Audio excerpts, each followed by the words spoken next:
Boker Tov. Today's Daf Yomi is Ksuvos Daf Samach, and we're going to start on Nun Tes Amabez at the very bottom, 59b at the bottom. Today's Daf Yomi is sponsored by Aviva and Mordechai in memory of Dr. Philip Rodkin, whose name was Faiva Chaim ben Aviva V'Label. So we're going to start at the bottom of 59b, 3 lines from the bottom. The Gemara said that the Kohen Gadol has required to marry a virgin, a Besula, if he married a woman who he himself was Ma'ane Sumefate, we married a woman who he himself assaulted, violated, or seduced, then the Bryce had said, if he married her, it is married, she is married. He is married to her. So Amar Rav Huna, Amar Rav, but then the Gemara introduces that Rav Huna says in the name of Rav, yes, even though he married her, they're married, umotzi beget, he has to divorce her. Right away he has to divorce her. Gemara says, well, if that's the case, well, if he has to divorce her, why does it say he's married to her? Who cares? Why does it say he's married to her if he has to divorce her? So the Gemara answers, Amar Rav Bar Yaakov, Omar, we're on top of Samach Amalaf, on top of 68. It's to tell us, She'ein Mishalem Knas, She'ein Mishalem Knas b'Mefuta. That if there's that he does not pay the fine in a case of a Mefuta. What's a Mefuta? So we're talking about 2 different type of scenarios. One is Ma'anes, where he violated her, and Rashi explains, if he violated her, he has to pay 50 silver coins to her father, and he's required to marry her if she wants to marry. Whereas in Mefuta, it's either or. Either he pays the 50 coins or he marries her. And so what Rav Huna Marav is saying is that he needs to divorce her, but nevertheless, if it was a Mefuta, he doesn't pay her the fine because he was married. And so their marriage is valid, and so now he doesn't pay the fine. That is what Rav Huna Marav says. So also Rav Gavia Mibei Kasio Amro Shmaita Kaved Rav Ashi, and Rav Ashi said, Rav Ashi says, why are you saying that Rav says that he has to divorce her? Rav Rabbi Yochanan Namri Travayu, but we have a different statement of Rav, which he said along with Rabbi Yochanan, they both agreed that in a case where Kohen Gadol, the high priest, married a Bogeres or a Mukas Eitz, he married a girl over the age of 12 and a half. We had said he needs to marry somebody under 12 and a half. Or if he married a Mukas Eitz, what's a Mukas Eitz? A woman whose hymen was ruptured by a stick, not by a person. Lo Yisa, he's not allowed to marry her. But it is a vow of marriage there. And they didn't say they're required to divorce her. Alma, we see from here, there must be, says Rav Ashi, Sofolios Bogeres Tachtav, Sofolios Mukas Eitz Tachtav. That what's the reason why if he marries this woman, he's allowed to stay married to the Bogeres and the Mukas Eitz? Because in the end, all he did was like push up the timetable. In the end, she's going to lose her virginity with him anyway. So she's going to be a Mukas Eitz with him. And also whenever he married her, she would anyway become a Bogeres with him in the end anyway. So he just delayed the timetable. So what's the difference if he married her as a Bogeres or a Mukas Eitz? Because otherwise he was going to be the one with whom she became a Bogeres or a Mukas Eitz. And Achinami, and here too in this circumstance, what's the difference if he was the one who was Ma'anes or Mefata her, he should be allowed to remain married to her because because he's going to be the one who has the relations with her in the end. So for those reasons,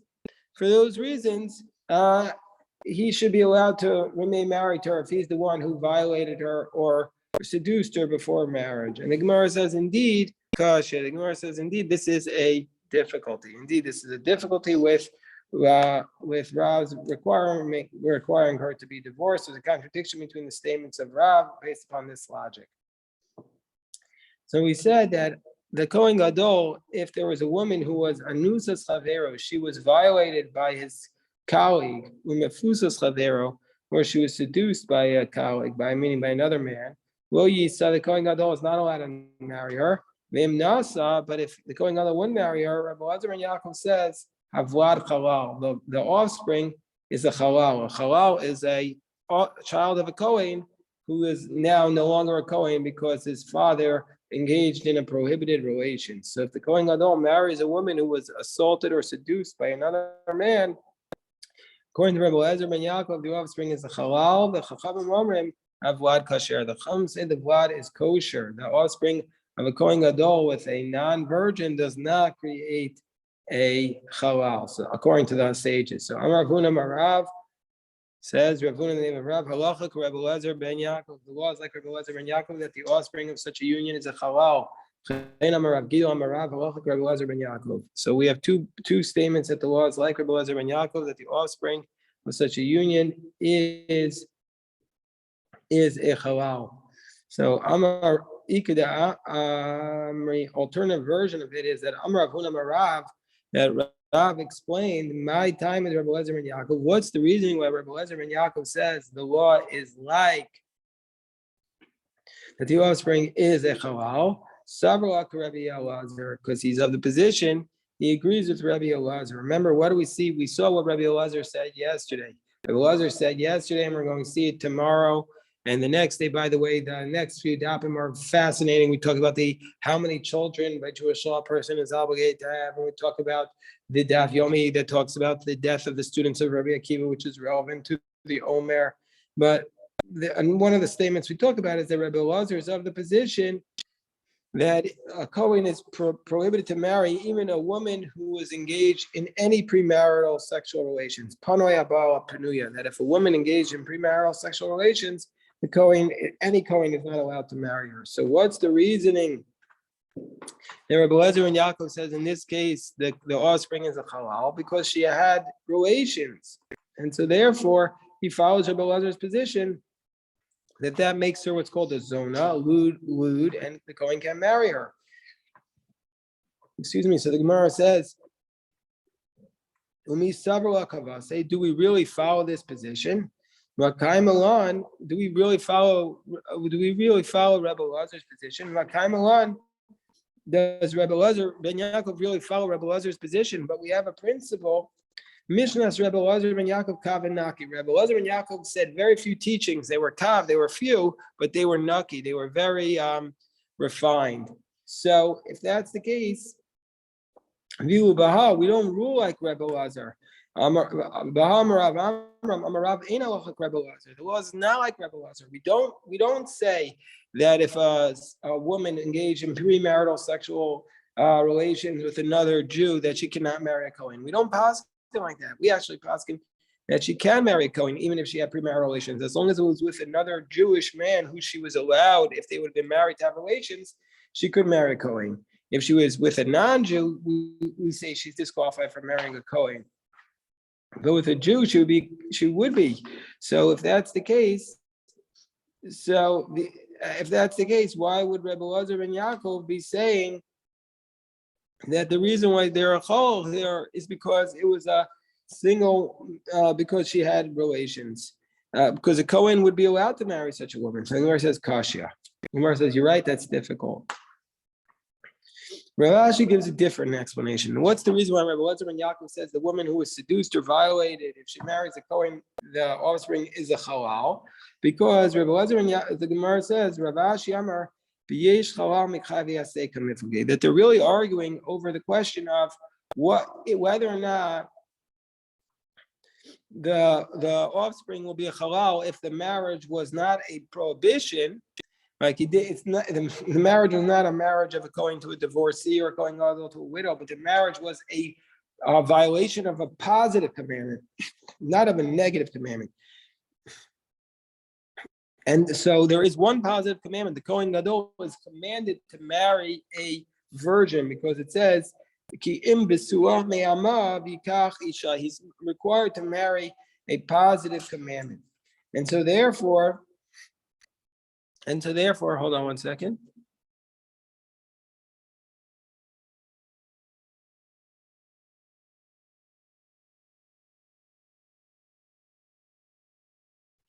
And so therefore, that's the nature of the dispute here. Now that's the nature of the dispute. Rabbi Eliezer ben Yaakov is other position. Yesh Chalal Michai V'Yaseh. Rabbi Eliezer ben Yaakov is other position that even though it's just a positive commandment to marry a virgin, the offspring, if the Kohen Gadol marries a non-virgin, is going to be a halal. Rabbanan Savri in Chalal Michai V'Yaseh. The Rabbanan say that the offspring of the Kohen Gadol and a virgin, since it's just a positive violation, is not going to be a halal. My time in Rabbi Eliezer and Yaakov. Why does Rabbi Eliezer and Yaakov say that the offspring of a violation of a positive commandment of marrying a virgin is a halal? Because it states almana ugrusha v'chala zona. It's elo yikach. And next week's parsha it says a widow, a divorcee, a chala, disqualified woman, and a zona, this lewd behavior. It's elo yikach. The Kohen Gadol is not allowed to marry these women. But a virgin he is required to marry. And then in the next verse it states, and so therefore in the next verse it says, if you do this, you're going to become a halal. And so it says Rabbi Eliezer ben Yaakov, Akul, refers to all the categories of the previous verses, i.e. the widow, the divorcee, the lewd, and also the woman who's not a virgin. The Rabbanan, and the Rabbanan say, no, it says Elah before the virgin, and so therefore that interrupts it.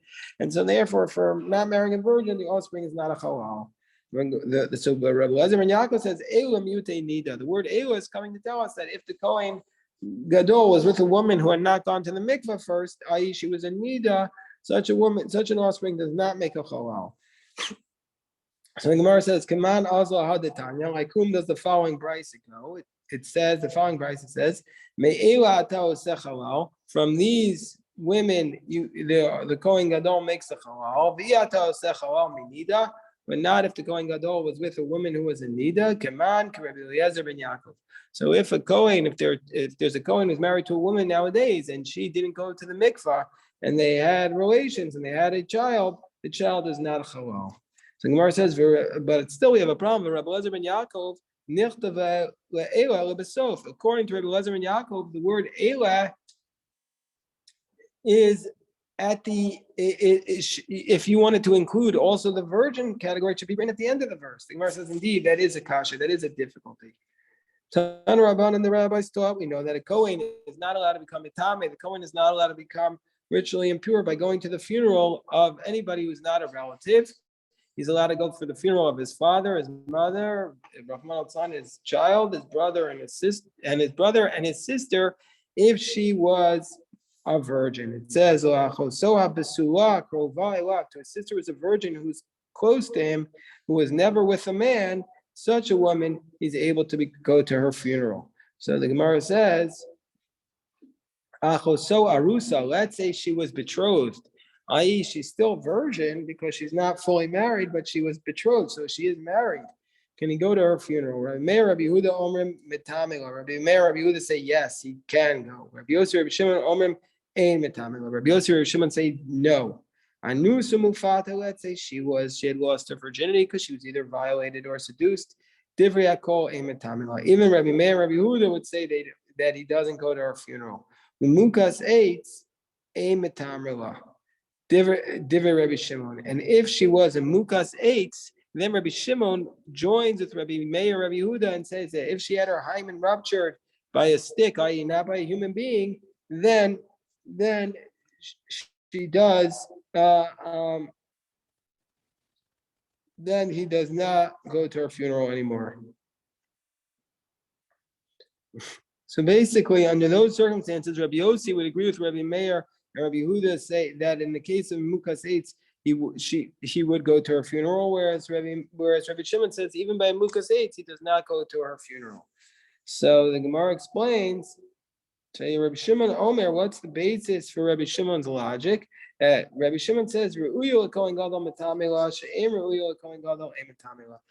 Shimon says the Kohen can only go to the funeral of his sister if his sister was in the category where she was able to still marry the Kohen Gadol. But if she was not able to marry the Kohen Gadol, he does not go to her levaya. Ubogeres mitamila divrei kol adam. And everybody says that if she was an adult, i.e. if she's over 12 and a half, then he can still go to her funeral, even though if she was that such a woman maybe cannot marry Kohen Gadol, according to the Tanakh of our Mishnah that we did 2 days ago. Mar says, "My taima do Rabbi Meir, the Rabbi Yehuda." What's the reason why Rabbi Meir and Rabbi Yehuda say that if his sister was engaged, that he is able to go to her funeral? What's the reason? Their logic is the Darshi Achi. They expound the verse like this. It says, if your sister is a virgin, you go to her funeral. This excludes a woman who is violated or seduced. I might think that also, I might think that you can't go to the funeral of your sister if she's mukas eitz, i.e., if her hymen was ruptured by a stick. That no, it says it because she was not with a man. Since the hymen was not ruptured by a man, he could go to her funeral. Hakrova, the one who was close to him, the Rabos Arusa. That means he could go to her funeral even if she is betrothed. A love, Rabos Apaberis. He can go to her funeral even if she's over 12 and a half, as long as she's not fully married. Mar says, but why do we need a verse according to Rabbi Meir to say that he can go to the Levaya of a Bogeres? Well, I'm a Rabbi Meir said, Besua, afilu mitzas besua mashma. Rabbi Meir had said with respect to a Kohen Gadol that he cannot marry her. What did Rabbi Meir say with respect to a Kohen Gadol? Rabbi Meir said, Besua afilu mitzas besua mashma. Rabbi Meir said, from earlier we said from the verse that it says Besua and not Besua. It teaches us that the Kohen Gadol is prohibited to marry an adult because otherwise because it says Kol Besua, and so therefore if it had just said Besua, I mean he would have been permitted to marry a Bulgaris. So if that's the case, but since here the word Besua means her without anything additional to it, afilu mitzas besua mashma. And so here the word besua means to say, even by Bulgaris, he can go to her funeral, even though she just has part of her hymen intact. So the Gemara says, it's true. I'll tell you why he needs the verse. You might have thought, might have thought you compare the word besua, which appears here, to the besua by the na'ara, by the woman who was violated. Where there we state, just like there, by the woman who's assaulted, that you only have to pay the money and marry her if she was a nara, if she was between the age of 12 and 12 and a half. But if she's older, you don't. So I might have thought here also, Afkan Nami Nara, that it only applies to a woman who is a nara, but not to a Bulgaris. You can't go to the funeral for a Bulgaris. Kamash Malan, so we say, from here that's not the case, that you could go to Levaya for a Bulgaris. Rabbi Yossi, Rabbi Shimon, my taimayo. What's the reasoning behind Rabbi Yossi, Rabbi Shimon that say that you cannot go to the funeral for your sister who is betrothed? Darshi Hachi, they expound like this. You go to the Levaya for your sister who is a Besua, Prat, Lanusa, Mufuta, Umukas apes. That it says Chosa Besua excludes, you don't go to the Levaya for Nusa, violated, seduced, or the hymen was ruptured by a stick. Asher lo isa, prat la rusa. That means that was never with a man. This excludes an arusa. That meaning to say that you're not allowed to go to the levaya for your sister who is betrothed. Hakrova, who is close to him. Larabos arusa shenaskar shalom. But you can go if she was betrothed and then divorced.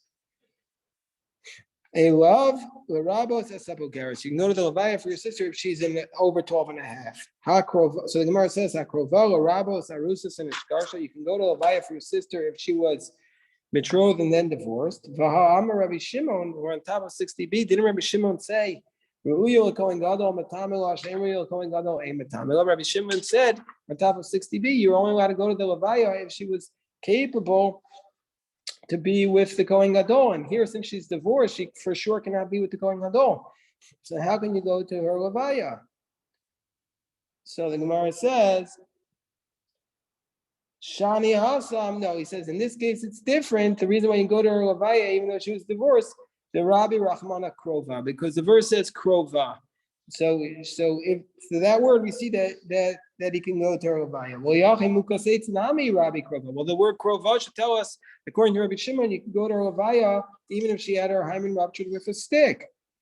The Gemara says no. The word krova only adds on one case, i.e., the case of the woman who was divorced from betrothal, and not both cases. One of the mukas aids. The Gemara says, well, why are you saying it adds on the divorce from betrothal, not the case of mukas aids? The Gemara says, well,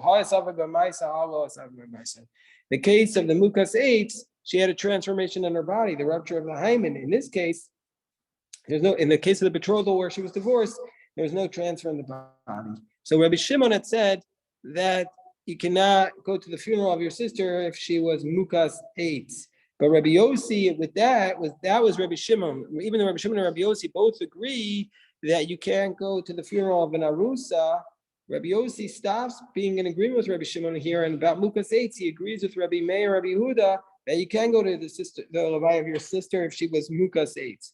Gemara says Rabbi Yossi midishavku barzavge, from the fact that Rabbi Yossi abandoned Rabbi Shimon, they called the mukas eitz Rabbi Meir spherule. It means he must agree with Rabbi Meir that you can go to the levaya of your sister if she was a mukas eitz.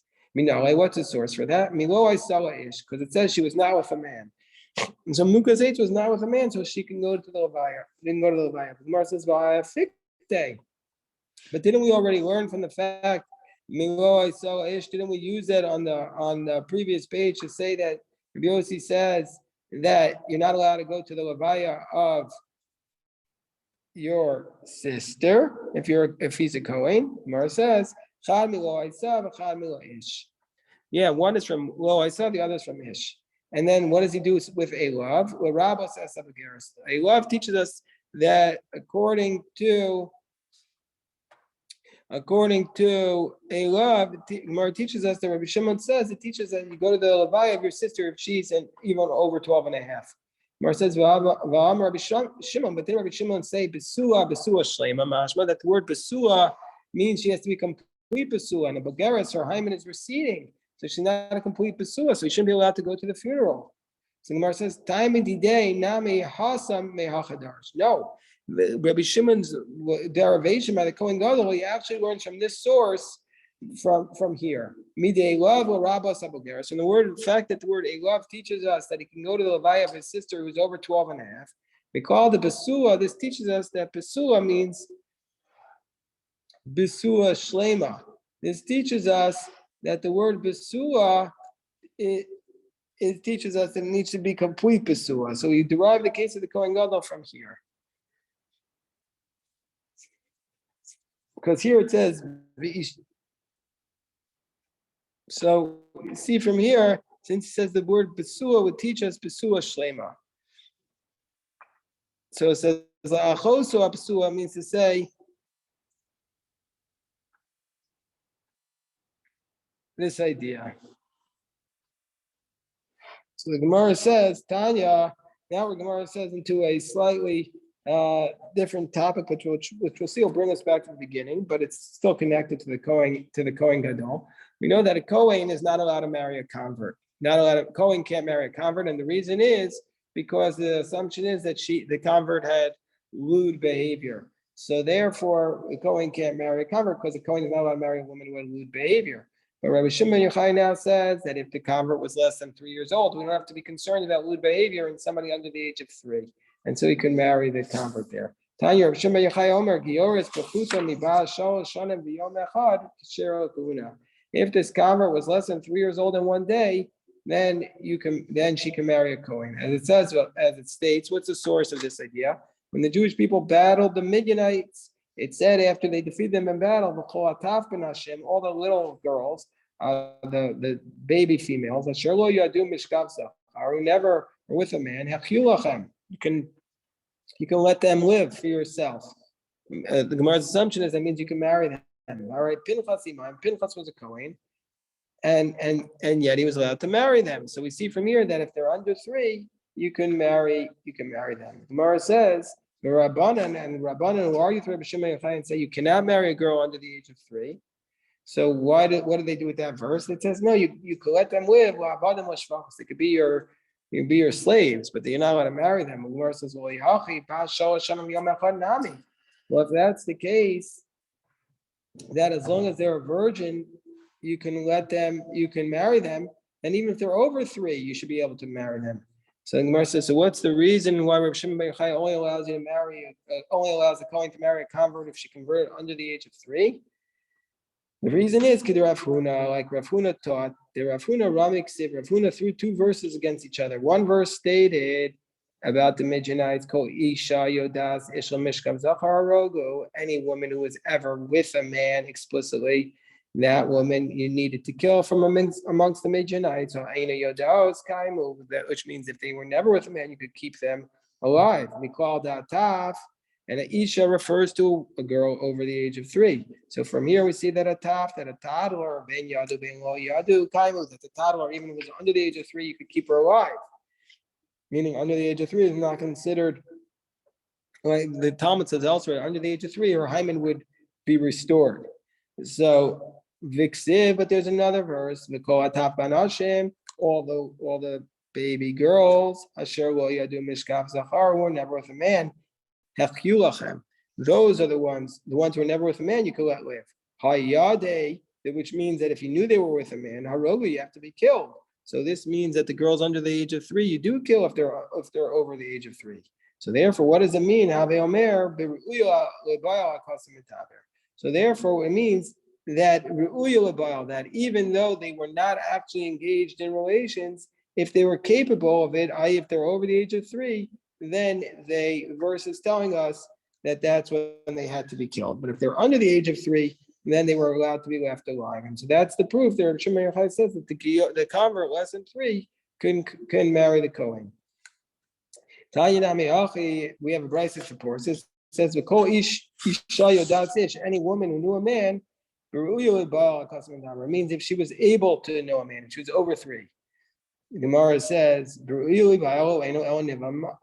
mean that just as long as she was able to have relations, or maybe it means she really needed relations? Because when the verse states, when the other verse states that all the little female babies you could let live, who never knew a man, that means that case is referring, the other case is referring to one who was capable of having relations. So asks the Gemara, well, now we have this $64 million question.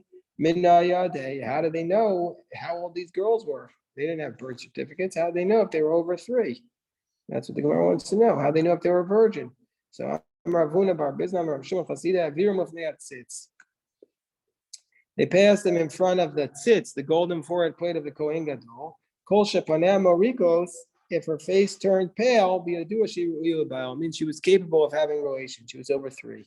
Kol she'ein paneh morikos, if her face did not turn pale, it means she was not capable of having relations. Amar Rav Nachman, similar veradrok, and the sign that you're capable of having relations is if the paleness of your face. We had a similar story.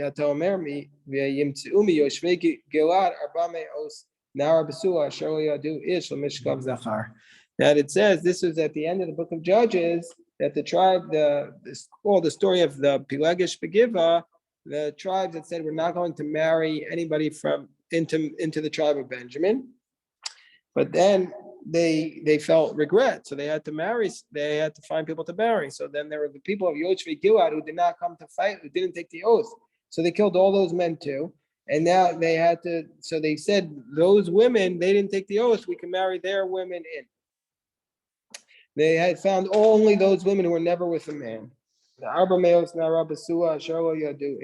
how did they know which women were virgins from Yochvei Gilad? They stuck the women on a barrel of wine. Be'ula, if she was no longer a virgin, the smell of the wine would come out through her mouth. Besula, but if she was a virgin, the smell of the wine would not come out through her mouth. Gemara says, why didn't they put her in front of a tzitz? It says that the tzitz is supposed to be for you for repentance, meaning for your benefit. You can't use a tzitz to figure out who's not a virgin in order to punish her. Well, why in Midian didn't they use the wine test? Ravashi, lahem ksiv. Lahem l'ratzon lo pranos. Well, the kochavim afilu pranos. Well, in Midian, they were testing the Midianites. The tzitz could be used to punish the Midianites, but not to punish the Jews. I'm Rabbi Yaakov Bar Idi. I'm Rabbi Yeshua Levi. Halacha Rabbi Shimon ben Chai. The law is like Rabbi Shimon ben Chai. He says that under the age of 3, you can marry a convert. Amar Lei, Rabbi Zero, Rabbi Yaakov Bar Idi, but Pirush Shmielach or Mikol Shmielach. Did you hear this explicitly or only from a general rule? So he says, My Kala. What would be the general case? The Amar Rabbi Shimon Levi. There was once a city in the land of Israel. Shekara Irar, that there was a rumor about it, that they were marrying these converts who converted under the age of 3. Vishaga Rebbe as Rebbe Rumnis, and he searched him out. Ubadko Matza Bat Geras Pachusim Mishal Yom Echad. And they found that they had married a girl who converted under the age of 3. And Rebbe allowed her to marry the Kohanim. So we see from here that if she converted under the age of 3, Rebbe allowed her to marry a Kohen. So Amalei, so is that what you're basing it on? That story? He said, no, but Perish Shmuel. He said, no, I heard a specific ruling that the law is like Rabbi Shimon Chai. And if I just heard from that story, what would be the problem with it? He says, I'll tell you what the problem will be. The problem will be Dil Meshani Has. In that case, it's different. Why did Rebbe allow her to remain married in that case? All the insav, because she already married her. It was after the fact. The Rav Rabbi Yochanan Amar Travayu Bogeres. You might have thought that since he's already married, because we have a similar ruling, which we start off today's daf with, that Rav Rabbi Yochanan, both of them said, Bogeres Mukas Eitz Lo Yisa, that if she's a Bogeres or a Mukas Eitz, he's not allowed to marry this girl. Bim Nasa, if the Kohen Gadol married her, she remains married. So therefore, you might have thought, well, that's the same case here. He's not allowed to marry the girl under 3, but if he marries her, she's married. But the two cases are totally different. There's a distinction. The two cases are different. In the case of the adult, she's going to eventually become an adult under him. In the case of the Mukas, he's going to be with her physically. But this case is totally different. She's not going to become lewd under him. So we're saying you don't marry her because of lewd behavior. Well, that's not going to change with him marrying her. And so therefore the two cases are different. So just last line, Rav Safra, Masni Lamikol. Rav Safra learned out the law was like Rav Shimon from a general rule from the story. Mikashue, and then it was difficult for him. Well, there's a difference between the two cases. And then it was different for Rav Safra. This question that it's possible that there's a distinction between the two cases. That it's possible that maybe he only says to divorce her because of B'diavad, because maybe in the case where she's already married, that's why he allowed her to remain married. And Mashana Le'achi says no, he allowed him to stay married, even though there's a distinction between the two cases, and that was the proof that the law is like Rabbi Shimon Bar Yochai. So in the end, the law is not like Rabbi Shimon Bar Yochai, but we'll stop here and pick this up, God willing, on Shabbos, and today at noon we'll repeat it. If anybody has